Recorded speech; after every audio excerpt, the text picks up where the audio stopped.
नमस्कार, मैं doctor Swapnil Karmahe, assistant professor Kathak dance, government DBPG college Raipur Chhattisgarh, आप सभी छात्राओं का आज की कक्षा में बहुत बहुत स्वागत करती हूँ। आज का जो विषय है BA थर्ड ईयर के फर्स्ट पेपर का 5वां टॉपिक है संयुक्त हस्त मुद्रा, आचार्य नंदिकेश्वर द्वारा रचित अभिनय दर्पण में वर्णित।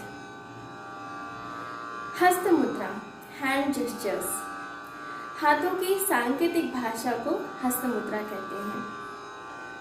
नृत्य में जो भी कथानक विषय वस्तु प्रस्तुत किए जाते हैं वो विभिन्न प्रकार के अभिनय, हाव भाव, अंग प्रत्यंग संचालन तथा हस्त मुद्राओं के माध्यम से ही किए जाते हैं। भारत के सभी शास्त्रीय नृत्य मुख्य रूप से दो प्राचीन ग्रंथों का अनुसरण करते हैं, आचार्य भरत मुनि द्वारा रचित नाट्यशास्त्र एवं आचार्य नंदिकेश्वर द्वारा रचित अभिनय दर्पण। आज हम आचार्य नंदिकेश्वर द्वारा रचित अभिनय दर्पण में वर्णित 23 प्रकार की संयुक्त हस्त मुद्राओं को जानेंगे। अंजलिश्च, कपोतश्च, कर्कटः, स्वस्तिकस्तथा, डोलहस्त, पुष्पपुटः, उत्संगः, शिवलिंगकः, कटकावर्धनश्चैव, कर्तरी स्वस्तिकस्तथा, शकटं, शंख, चक्रे च, संपुट, पाश, कीलकः, मत्स्य, कूर्म, वराहश्च, गरुडो, नागबंधकः, खट्वा, भेरुंड।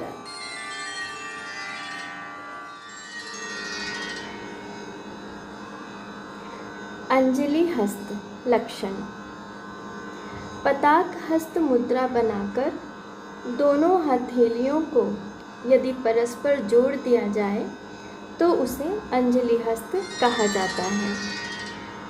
विनियोग: देवता, गुरु और ब्राह्मण को नमस्कार करते समय अंजलि हस्त का उपयोग किया जाता है। नाट्य शास्त्रियों का निर्देश है कि देवता को नमस्कार करते समय अंजलि को सिर पर, गुरु को नमस्कार करते समय अंजलि को मुख पर और ब्राह्मण को नमस्कार करते समय अंजलि को हृदय पर अवस्थित करना चाहिए।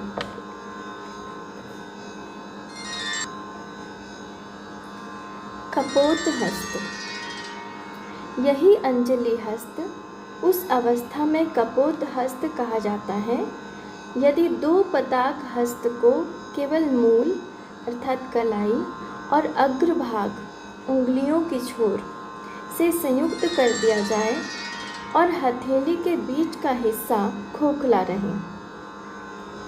विनियोग: प्रणाम करने, गुरु से बातचीत करते समय और सविनय स्वीकृति के लिए कपोत हस्त का उपयोग किया जाता है। कर्कट हस्त लक्षण। जिस संयुक्त हस्त में उंगलियां परस्पर गुथी होकर या तो अंदर हथेली की ओर अवस्थित हों या बाहर पीछे की ओर निकली हो तो उसे कर्कट हस्त कहा जाता है। विनियोग: समूह के आगमन, पेट के प्रदर्शन, शंख बजाने, अंग तोड़ने और शाखा झुकाने के आशय में कर्कट हस्त का उपयोग किया जाता है।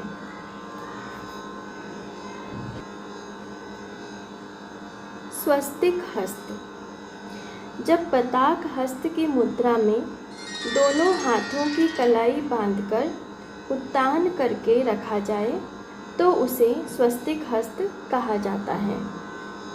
विनियोग: मकर के स्वरूप को प्रदर्शित करने के लिए स्वस्तिक हस्त का उपयोग किया जाता है। डोला हस्त: यदि पताक हस्त मुद्रा को दोनों घुटनों पर अवस्थित किया जाए तो उसे डोला हस्त कहा जाता है। विनियोग: नाट्यशास्त्र के आचार्यों का विधान है कि डोला हस्त का उपयोग अभिनय के आरंभ में किया जाता है। पुष्पपुट हस्त: यदि सर्पशीर्ष हस्त मुद्रा में दोनों हाथों को उंगलियां अंकुचित करके मिला लिया जाए तो उसे पुष्पपुट हस्त कहा जाता है। विनियोग: आरती उतारने, पानी तथा फल आदि ग्रहण करने, संध्या करने, अर्घ्यदान करने और मंत्र शक्ति युक्त पुष्प का भाव प्रकट करने के लिए पुष्पपुट हस्त का उपयोग किया जाता है। उत्संग हस्त: यदि मृगशीर्ष हस्त मुद्रा में दोनों हाथों को एक दूसरे की भुजाओं के ऊपर रख दिया जाए तो उसे उत्संग हस्त कहा जाता है। विनियोग: आलिंगन करने, लज्जानुभव करने, भुजबंध, केयूर आदि के प्रदर्शन करने और बालकों को सीख या उपदेश देने के अर्थ में उत्संग हस्त का उपयोग किया जाता है। शिवलिंग हस्त: यदि बाएं हाथ की अर्धचंद्र हस्त मुद्रा में दाहिने हाथ की शिखर हस्त मुद्रा को टिका दिया जाए तो उस संयुक्त हस्त को शिवलिंग हस्त कहा जाता है। विनियोग: शिवलिंग के स्वरूप को प्रदर्शित करने के उद्देश्य से शिवलिंग हस्त का उपयोग किया जाता है।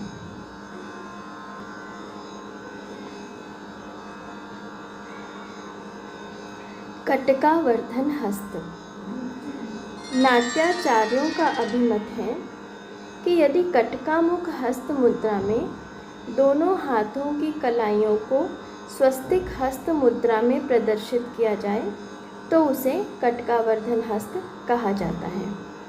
विनियोग: राज्याभिषेक, पूजा अर्चना और विवाह आदि कार्यों में कटकावर्धन हस्त का उपयोग किया जाता है। कर्तरी स्वस्तिक हस्त: यदि दो कर्तरी हस्तों के संयोग से एक स्वस्तिक हस्त बनाया जाए तो उसे कर्तरी स्वस्तिक हस्त कहा जाता है।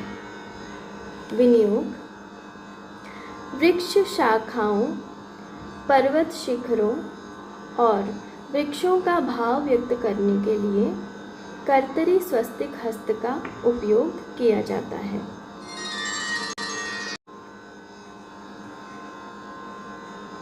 शकट हस्त: यदि भ्रमर हस्त में मध्यमा और अंगुष्ठ को फैलाकर दोनों हाथों को अंगूठों से संयुक्त कर दिया जाए तो उसे शकट हस्त कहा जाता है। विनियोग: राक्षसों का अभिनय करने में प्रायः शकट हस्त का उपयोग किया जाता है। शंख हस्त: यदि शिखर हस्त मुद्रा के अंगूठे को दूसरे हाथ के अंगूठे से मिला दिया जाए और तर्जनी आदि चारों उंगलियों की मूठ से उसको अर्थात अंगूठे को बांध या लपेट लिया जाए तो उस संयुक्त हस्त मुद्रा को शंख हस्त कहा जाता है। विनियोग। भरत आदि पूर्ववर्ती आचार्यों का कहना है कि शंख या शंखाकार वस्तुओं के प्रदर्शन के लिए शंख हस्त का उपयोग किया जाता है।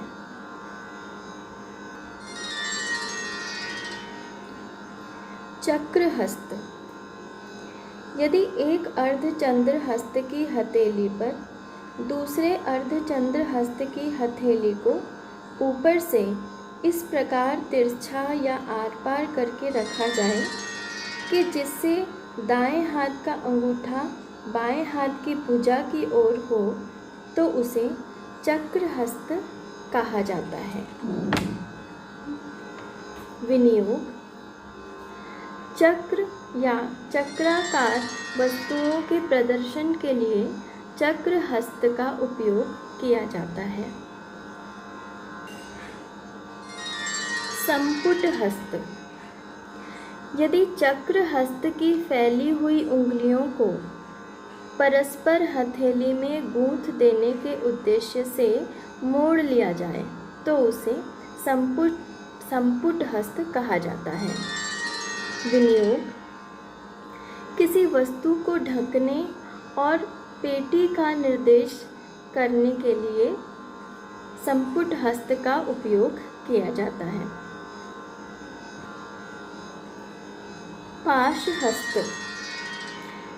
यदि सूची हस्त मुद्रा में दोनों हाथों की तर्जनी उंगलियों को अग्र भाग से मोड़कर या झुकाकर परस्पर मिला दिया जाए तो उसे पाश हस्त कहा जाता है।